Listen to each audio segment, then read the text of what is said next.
The moment you receive that letter, the one confirming your permanent and total disability status, P&T, it feels like the finish line. It's the ultimate relief. The VA has acknowledged that your service-connected conditions are severe enough to prevent substantially gainful employment, and crucially, they are not expected to improve. For most veterans, this designation is the golden ticket.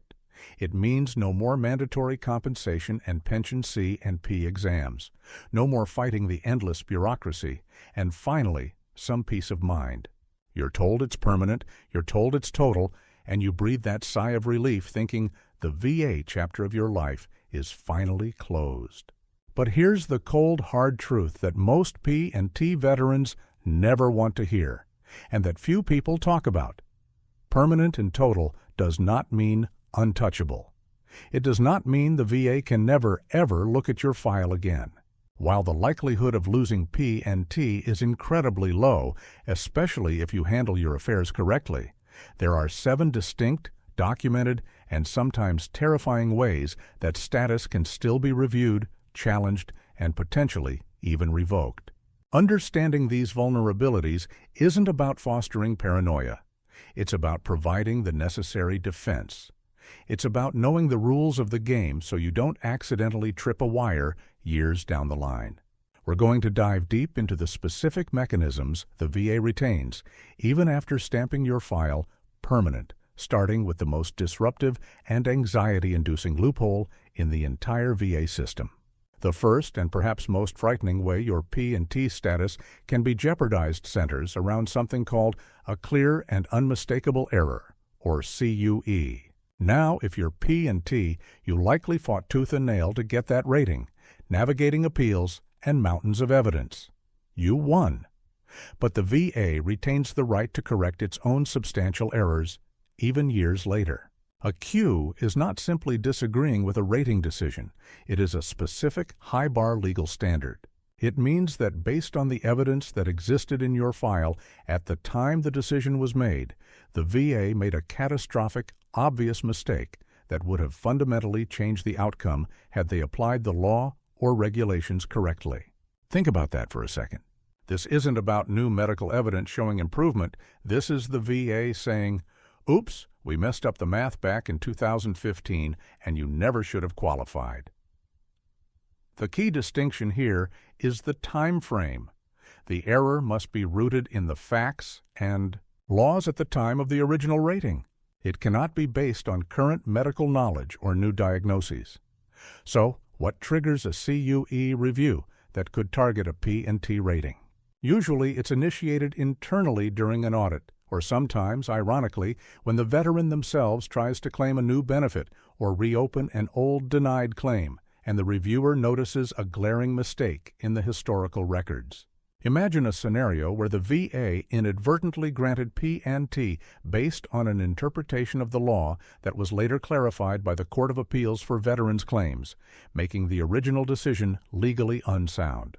If the VA discovers this, they have the authority to reopen the case, find the CUE, and retroactively adjust your status.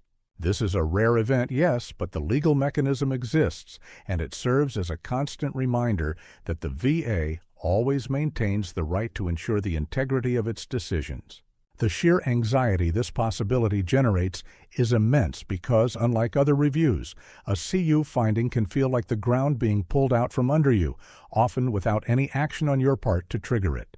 Protecting yourself here means ensuring your initial claim was meticulously documented and legally sound, minimizing any potential ambiguity that a future reviewer could seize upon.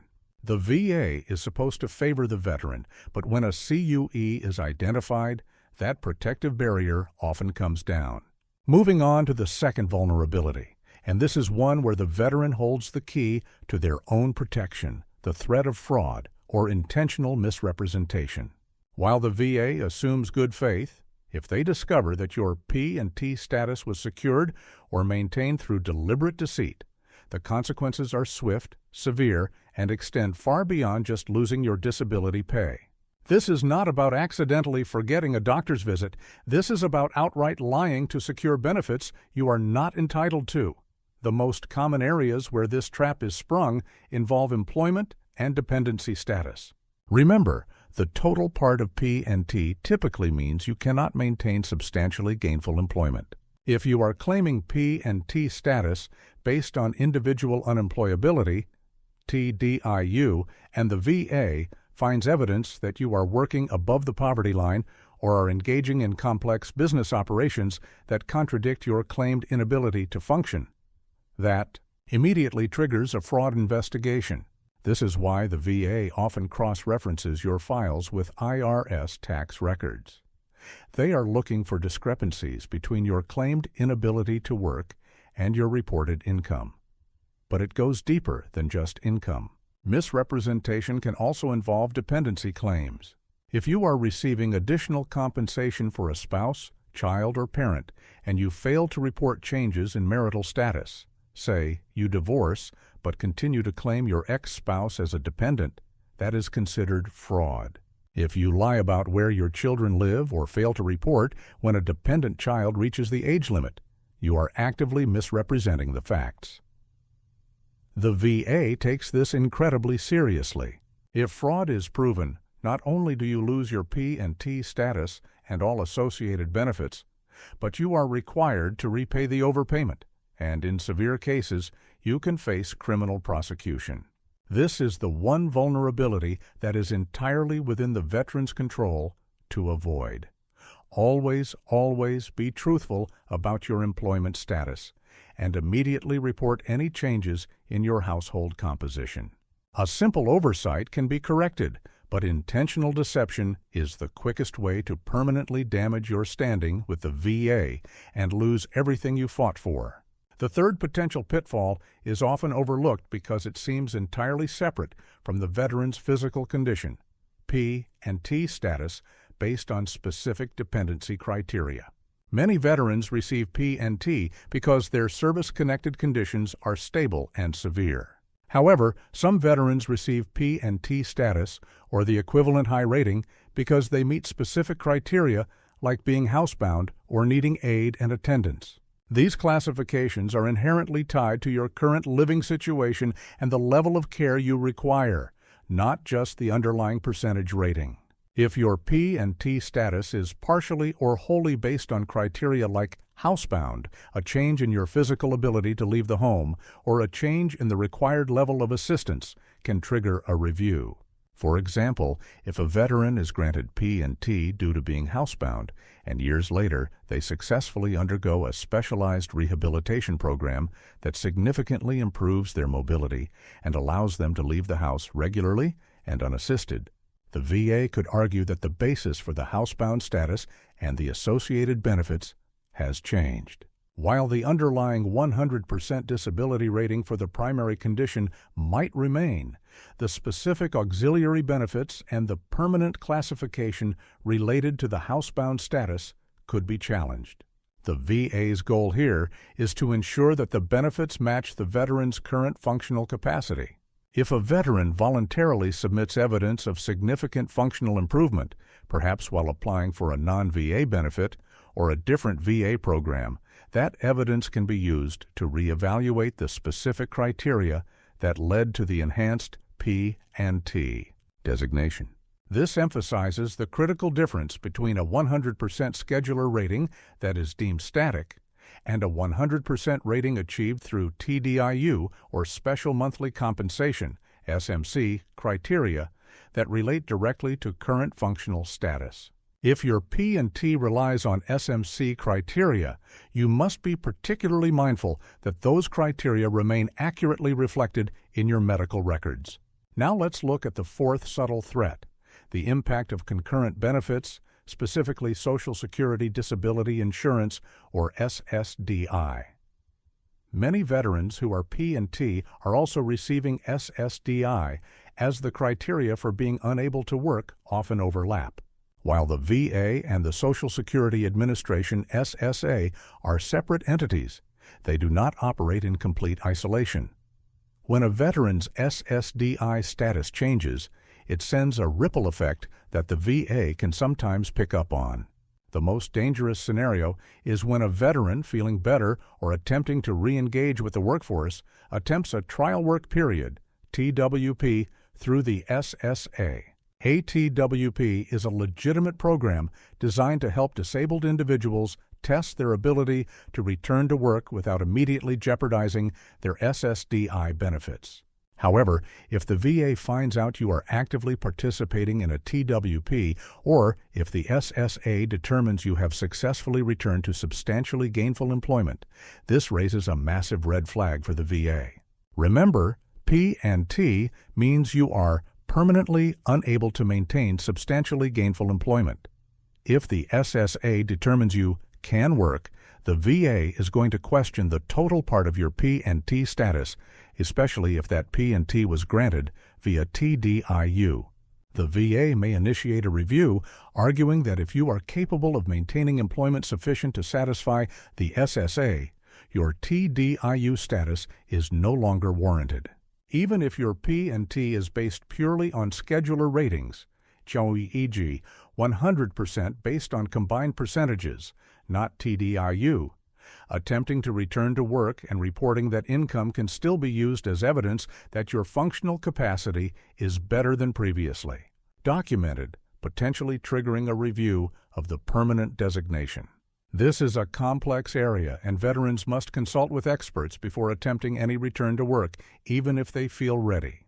The administrative overlap between these two benefit systems is a hidden vulnerability that can dismantle years of stability if not handled with extreme caution.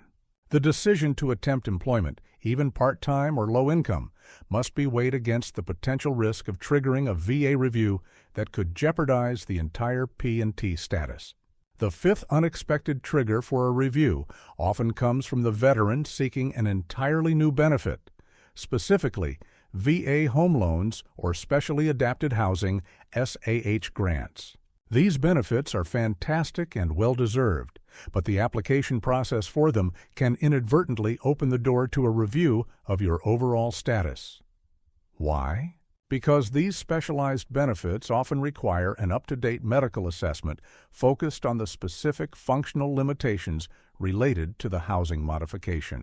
When you apply for an SAH grant, for instance, the VA needs current medical evidence demonstrating the severity of your mobility impairment. If the evidence you submit or the C&P exam required for the grant shows significant unexpected functional improvement in the conditions that led to your P and T rating, the reviewing officer might be obligated to flag that discrepancy. While the VA's general policy is not to re-examine P and T veterans, applying for a benefit that inherently requires a new medical assessment puts fresh, current medical data into your file. If that new data contradicts the static nature of your disability, for example, if a severe orthopedic condition that was deemed permanent has shown remarkable, documented recovery due to a cutting-edge surgical procedure, it provides a basis for the VA to argue that the underlying premise of permanent is no longer valid.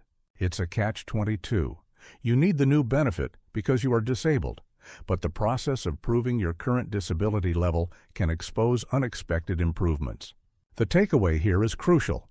If you are P and T, anytime you submit new medical evidence to the VA for any reason, whether it's for dental care eligibility, a new grant, or a new claim for a non-service connected condition, you must be hyper-aware of what that evidence says about the conditions that qualified you for P and T.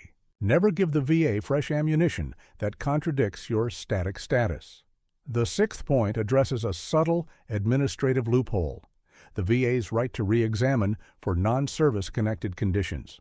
Wait, you might be thinking, my P and T is based on my service-connected conditions, so why does this matter? It matters because the VA operates a massive healthcare system, and your P and T status doesn't exempt you from all medical scrutiny within that system. If you are receiving treatment at the VA for a non-service connected condition, or if you apply for benefits related to a non-service connected issue, like specific pensions, the VA has the right to conduct exams and reviews related to that specific claim or treatment. During these reviews, while they are supposed to be focused only on the non-service-connected issues, if the examining physician notes a substantial documented improvement in your service-connected conditions that are P and T, that information can be recorded in your electronic health record, EHR. Once that information is in the EHR, it becomes accessible to compensation and pension reviewers. While the VA regulations are highly protective of P and T status, if there is overwhelming, undeniable evidence of improvement documented by a VA physician, it creates an internal conflict. The VA might argue that the physician's notes constitute a trigger event, forcing a targeted review to resolve the discrepancy between the permanent status on file and the current clinical findings. This scenario often arises when a veteran undergoes experimental or highly effective treatment that wasn't available when the P and T status was initially granted. For instance, a veteran with P and T for severe chronic pain might undergo a successful spinal cord stimulator implant.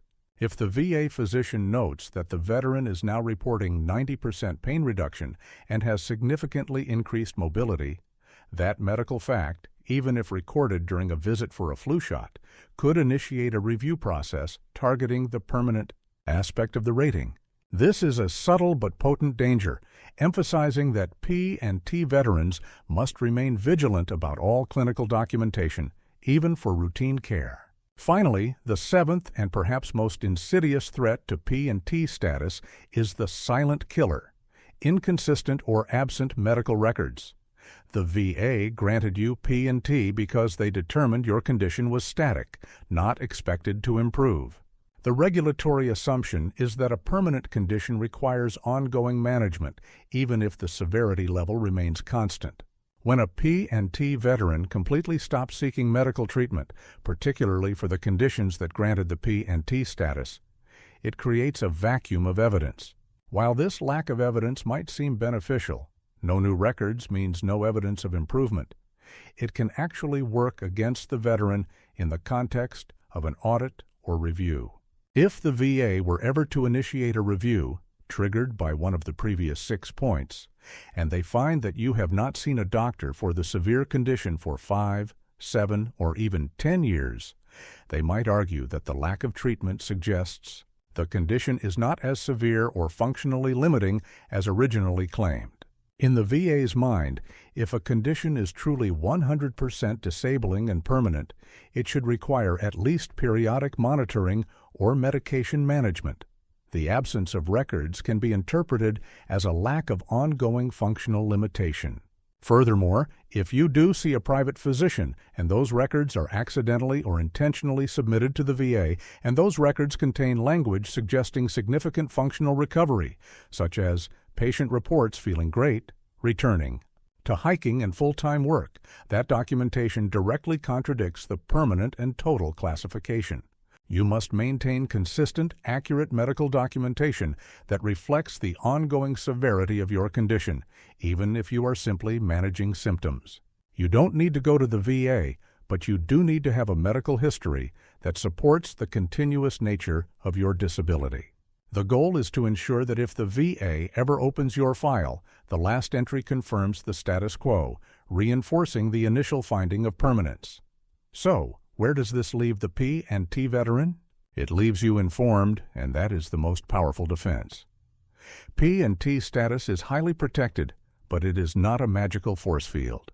The VA maintains specific high-bar mechanisms, the CUE, fraud investigations, changes in dependency, concurrent benefits overlap, new benefit applications, non-service-connected reviews, and inconsistent documentation that can all serve as triggers. The overwhelming majority of P and T veterans will never face a review, provided they adhere to 2 fundamental principles. First, never ever misrepresent facts regarding employment or dependency. Second, maintain consistent medical documentation that accurately reflects the ongoing, permanent nature of your functional limitations. Do not stop treatment just because you reached 100%. Continue to manage your conditions, keep accurate records, and if you are considering any action that involves income or significant changes in your physical capacity, seek expert advice first. The peace of mind that comes with P and T status is earned, and by understanding these 7 vulnerabilities, you can ensure that your permanent status truly remains permanent.